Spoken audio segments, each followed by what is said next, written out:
In this video, I'm going to show you how to estimate quotients. So let's start out with 734 divided by 8, and we're trying to make a magnitude estimate for our quotient. Now there are lots of different ways to do estimates, but when I am dividing, I look at the divisor first, and if the divisor is a single digit, I leave it alone. And then I look at my dividend, and I look at the first two digits of the dividend, and I look for something that is in the fact family with my divisor. So I want something that's close to 73 that is part of the fact family of 8. So 72 is very close, and it is a member of the 8 fact family.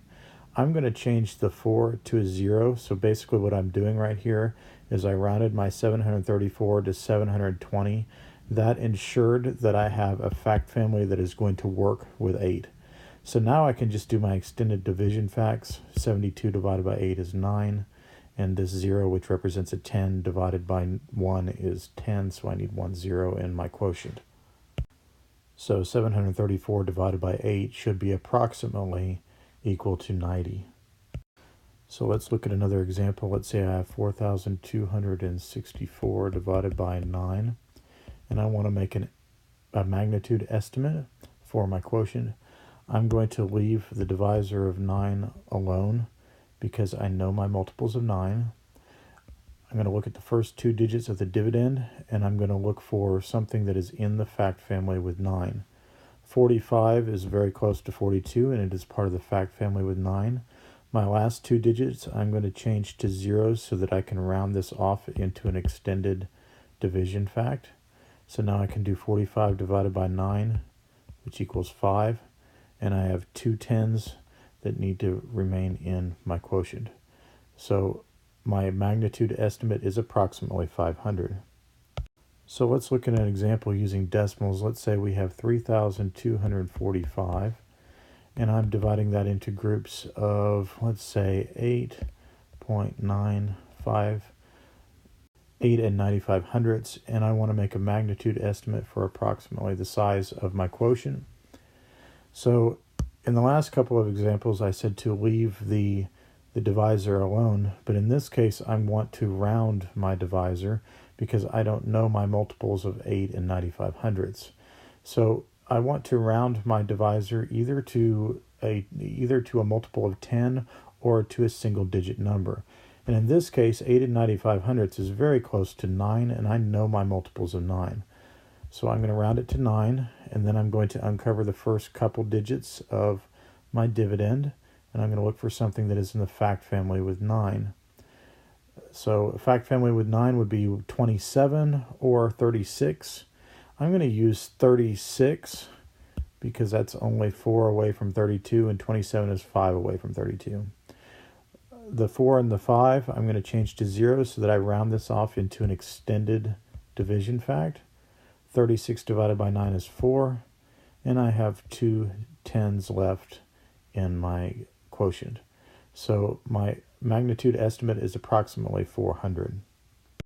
Here's another example using decimals. Let's say we have, let's do 13,428, and we're going to divide that into groups of, let's do 47.6. And again, we're trying to make a magnitude estimate for our quotient. My divisor, I want to either round to a single digit number or to some multiple of 10. And this is 47 and 6/10 is not going to round to a single digit number, but it will round to a multiple of 10, which is 50. And I'm going to only pay attention to the 5 for the time being because that's going to tell me my fact family. So I'm going to uncover the first two digits of my dividend, and I'm going to look for something that is a multiple of 5 that's in the fact family with 5. And something that's close to 13 would be 15. It's only 2 away from 13. So that's going to be my fact family, and my other digits are going to change to zeros because I'm going to round them off so that I have a extended division fact. 15 divided by 5 is 3. 10 divided by 10 is 1, and I have 2 tens left in my quotient. So my magnitude estimate is approximately 300. Let's look at an example with decimals in the dividend. So let's say we have 514 and 99 hundredths, and I'm going to divide that by 18 to find out approximately how large is my quotient.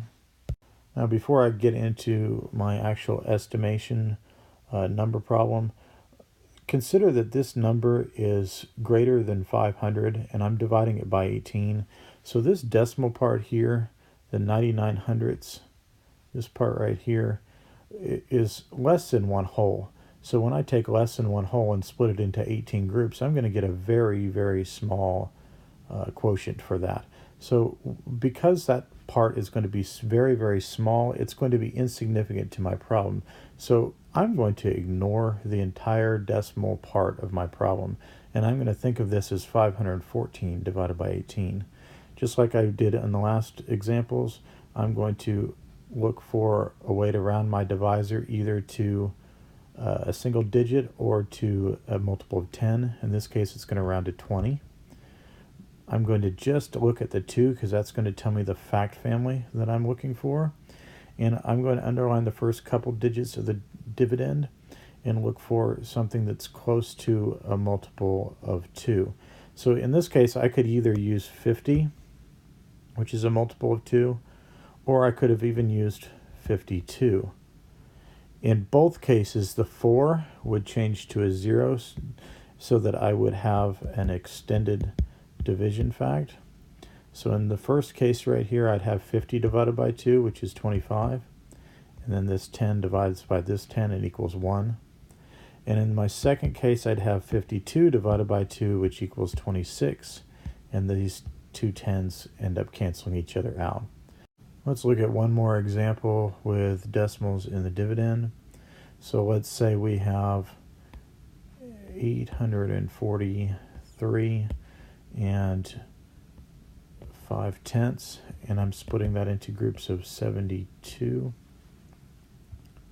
I want to know approximately what is my quotient.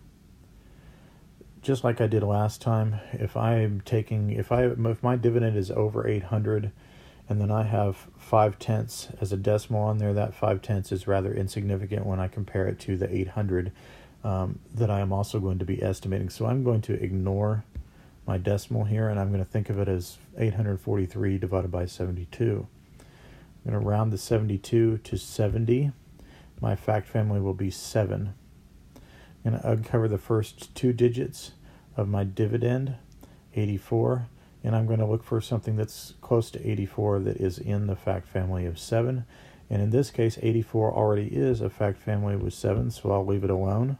And the 3 will change to a 0 so that I have a extended division fact. 84 divided by 7 is 12, and my 10s here cancel out. So I have a magnitude estimate of approximately 12. As always with estimates, it's important for you to think about the context of your problem, the context of whatever you're actually in the real world trying to solve will tell you how close your estimate has to be, and that will determine whether you need to pay attention to that decimal or whether you can ignore the decimal and round the whole number just like I've been doing in these examples.